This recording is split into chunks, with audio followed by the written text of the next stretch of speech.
If you've been on Thingiverse, you've probably seen a lot of these Voronoi objects, and you might be wondering what Voronoi is and what it means. Well, Voronoi was a mathematician who invented a way of filling a space with these roughly equal but randomized sort of polygons.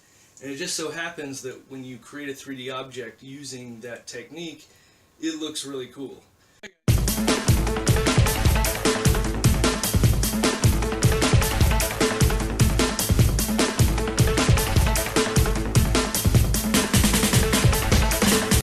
So now we're going to take a little closer look at a couple of things that I printed using a Voronoi and some other similar techniques. Now a Klein bottle, I've shown you before, is a bottle that sort of is inside out and it connects to itself. And a neat thing about this Voronoi one is how it you can see the inside and the inner workings of it.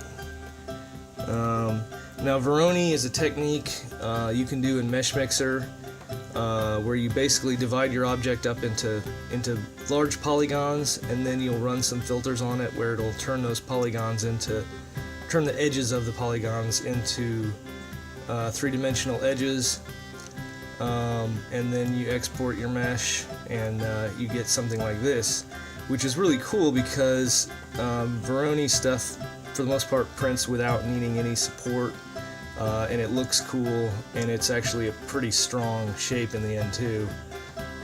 So it's a really neat technique that you can use for stuff. But what I also wanted to show you is this Piggy Bank here uses a similar technique to Voronoi, but instead of it's just a whole bunch of little circles.